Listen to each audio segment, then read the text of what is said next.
Jeremy, after the Venice Water Declaration in June, you were back in Italy, and your favorite country, you repeat all the time.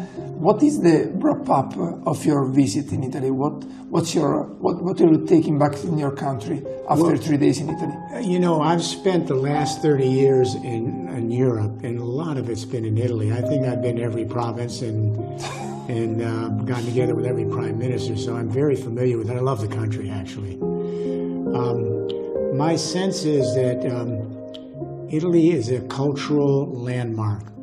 It is responsible for so many of the themes and narratives that then become part of our civilization, the Renaissance being a classic example. But a more modern example, of course, is the European Union. It was Spinelli, I believe while he was in prison. He said, and this is very interesting for today, he says, as bad as this looks, everyone's killing each other. It's a geopolitical war. And as bad as it looks, there's a vision after this. And that vision seems strange to everyone, that we can take 2 centuries of these nation states, which are figment institutions, they don't exist historically. But after the Peace of Westphalia and the Enlightenment, nation states were developed, and they were territorial. They weren't based on environment or ecosystems. They were simply territorial. They were colonial, and their design was to make a fiction, and that is to bring together all sorts of subcultures under the aegis of ideology and nation-state governance. For example, very few people in there now France were French. There were many languages in Italy, everywhere, Germany. So they were fictional, and they were geopolitical, and they were colonial, and they then sought territories all over the world. That was the persona for 2 centuries that went hand in hand with the industrial age, the age of progress, and nation-state sovereignty. All right, that's all falling apart now. It's completely falling apart. And people aren't recognizing it, but what's happening now is real-time climate change on the one hand, and on the other hand, a completely new technology revolution that is as different as you can imagine from traditional capitalist and socialist models. Let's talk about what happened in Bologna for these 3 days. For instance, you had the opportunity to meet with Cardinal Zuppi. What's your takeaway about the meeting you had with Cardinal Zuppi? Well, my first takeaway is that this is a new Vatican, starting with Francis. This is a new Vatican, because I've spent time with the cardinals and priests over the years. This is a Vatican that's engaged with the real life, not only human life, the life of the communities in which we live. We have to remember it was the Pope Francis who actually surprised the whole world and said, look, we're going to have an ecological, environmental worldview here, that we are part of the creation, and it includes all our fellow creatures. We all live together, and each of our creatures, our ecosystems, our biomes, our ecotomes, it's all connected. Everything relates to everything else. And so this was a bold thing, because for really since the beginning of the church to now, it's been mainly the great chain of being. It's been more extractive. It's been more ethereal. This is a Franciscan Jesuit kind of an operation now. The fact when I met the cardinal, and I had heard about him before, he's out there every week on the streets. Yeah, that's what St. Francis, I mean, literally, it's not just for show. That's what he likes. He has his bike. He's out on the streets. Yeah. He's delivering services. He's chatting with people. This is a different Vatican than I grew up with. Sure. I remember one time, well, I won't go into this, but this is a different Vatican, and it's so rewarding to see this. We're talking about a good portion of the human race here, and what's really important is the developing world where Catholicism is really taking off. So when I met with him the other day, the cardinal, he's just a good guy. I don't know what, and he's smart as hell. Yeah. And he's intuitive, and he's intellectually sophisticated, and he has no sense of any kind of being special. Okay, I'll send this So message. I immediately liked it. Okay, I'll send the message to the Cardinal, and then after a long time, you had the opportunity to reconnect with your longtime friend Romano Prodi. Romano and I go way back in the 1990s. That was just a great breakfast. Good to see him. He still got it. There's still something boiling for the future with you two together? Well, I think that we seem to come to the same ideas around the same time over the last 25 years. Yeah, but you're much more optimistic and he's more pessimistic about the future. Well, I think he has a clear understanding that we are in an end stages for a geopolitical world. It's falling apart. It's falling apart for several reasons. Most importantly, it's climate change. And what's happening now is that from a geopolitical level, this idea of these sovereign territorial states coming together in a global infrastructure, a geopolitical world to begin to create a commercialized civilization, it's over. It was over in 2008. Because just before July of 2008, I was in the Paris suburbs. We brought together, I was just one of there was about 15 people, the heads of all of the postal operations and those who dealt with, moving shipments. And we were all in this little, beautiful little farm area. We all sat down and looked at each other, and everyone was saying, "Oh my God." There was nothing moving in the ports, July 2008. There was nothing moving in the shipyards, nothing. It was like there was no air. And the reason was oil hit $147 a barrel that month.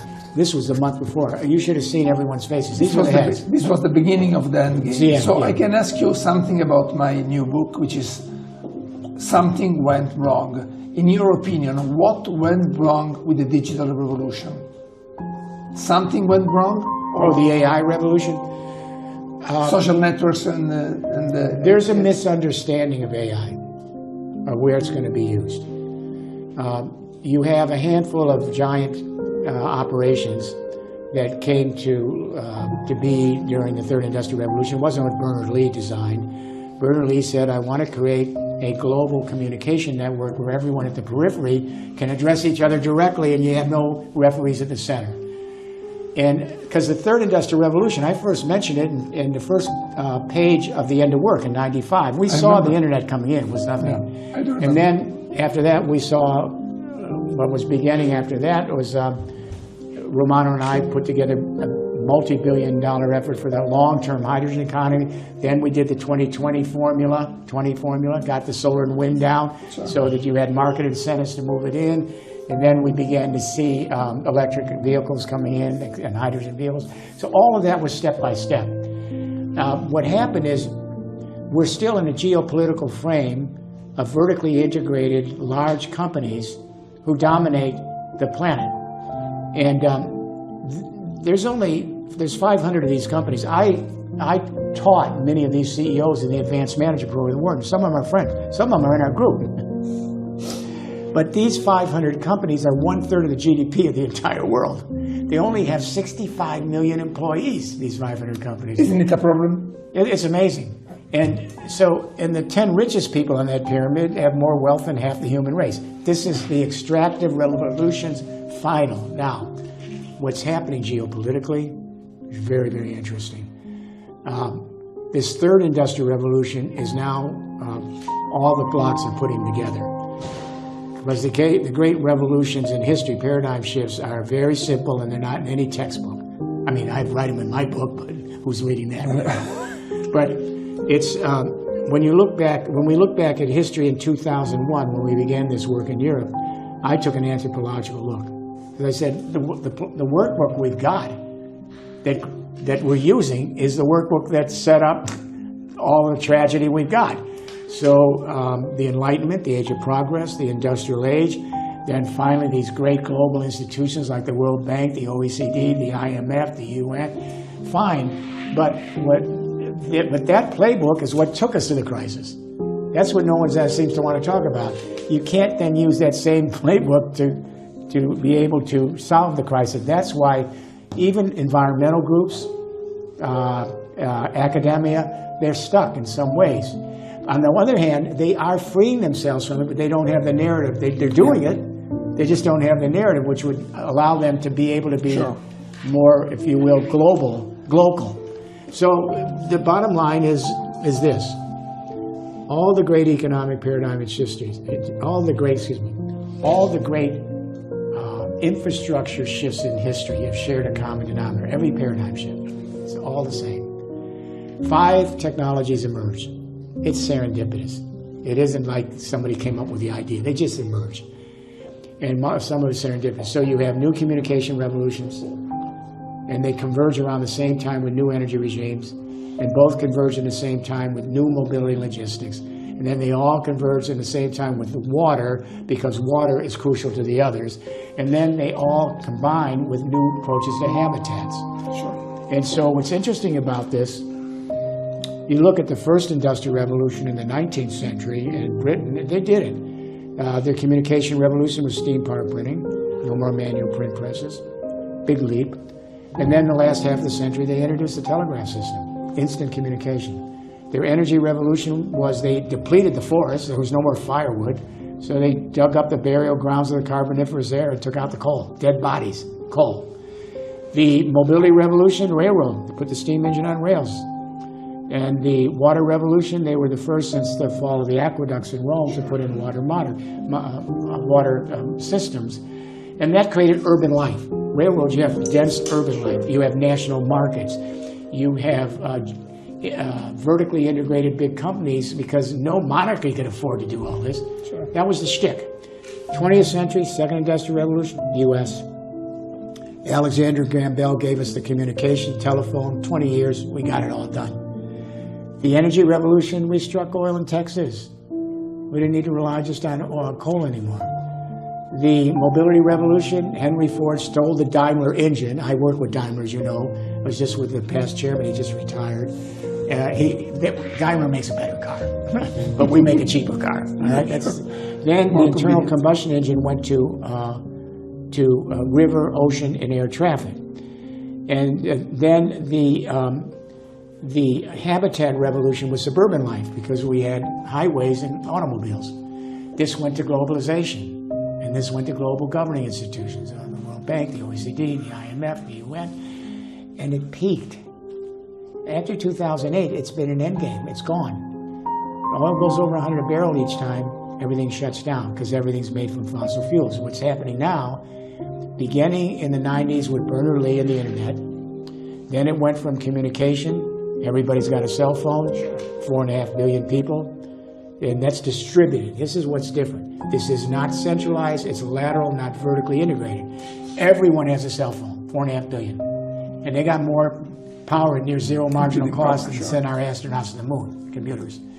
Everyone's got the number 2, which is solar and wind. There's millions and millions of players harvesting solar and wind. It's distributed. And then they can send it back to the grid. Number 3, mobility. Electric and fuel cell vehicles. Electric vehicles are here. Fuel cell are coming in the next 5 years. It's distributed. If you have power, you can send it back to the grid. Then you take a look at the water. Right now, there are thousands, there are going to be millions of micro water grids, because the water molecules never disappear. They're here forever. But they're changing when they come down and what depth. So we got to use millions of micro water grids, collect the water, digitize it, distribute it locally and regionally. Then finally, after the water, you've got the habitats. And it's all going to be 3D printed additive imperfection. So those are some of the basics. So everything is going to change for the better. That's your opinion. So the Silicon Valley, as we know it, is going to collapse within the next 20, 30 years, you said today. And the banks all know this. We've got bank studies, European bank studies. They're suggesting, for example, that ocean and air traffic is going to be with 3D printing additive infofactoring. It knocks out manufacturing, and you just send the software around the world. Okay. No tariffs. Okay. That's what they don't get. There's going to be no tariffs if you're already doing it. I have 2 more questions before we end. So today you had the opportunity to deliver a speech to the Italian mayors at the ANCI Assembly. and you talk to them about the new paradigm that we should embrace, the Pianeta Acqua, and you talk to them about the Venice Climate Week. Why the next Venice Climate Week can be so important to affirm your vision? What, Venice? Yeah, Venice Climate Week, the next one. Well, what's interesting, look, I love Venice. My wife and I have been there many times. We took part of our honeymoon there. It's the oldest water city in the world. If there's any city that could say we are a Pianeta Acqua city, it's Venice, all right? They know. And they know how to live with the waters as a life source, not just a resource, all right? So I think what happened in Venice was very important historically. The fact that the mayoral government there said, look, we're passing Blue Deal resolution now, which says we need a Blue Deal to go with the Green Deal, and we need to begin to understand that we live on Pianeta Acqua, and we want to call on our fellow mayors all over Italy and across Europe to join in this initiative. That's a beginning. The mayors and the city councils of Italy are ready to make this shift, and this shift is fundamental. What's keeping us is that when we think of living on a land planet, we think of everything as being extractive. You can take everything, it's just things. It's not part of an animated planet. They see the rare metals and they think, okay, that's just a thing. They see the water, that's a thing. They see some good forest land, that's a thing. What they don't understand is these are not things or substances. These are living arrangements. The hydrosphere is attached to the lithosphere. No hydrosphere, no lithosphere. Because without the waters, you don't have the soil. Sure. All right. Without the hydrosphere waters, you don't have the atmosphere because the phytoplankton in the waters go up and they create the oxygen. And without the hydrosphere, you don't have the biosphere. So what we're seeing is a shift from the idea that the planet is a resource to be extracted, propertied, commodified, and then used. So now we're moving to what we call an animated. The planet's animated, it's alive. So what do you wish to happen the next Venice Climate Week? Like a summit of the mayors, a new resolution, a European summit? Or what's your desire for this successful book that you wrote about Pianeta Acqua? I think the bottom line is cultural. This is a cultural shift after 2,000 years in Western civilization. The Eastern religions and philosophy are a little bit better on understanding that we live in an animated planet. They have ranged away from it somewhat in the last 25 years, but it's in every family. Every family, it's in their DNA cultural code. So we strayed, but now what's happening is the hydrosphere is telling us what's going to happen. It's no longer us telling the hydrosphere. We spent 90% of the time on this planet, our species, 300,000 years. We adapted to the waters. We understood it.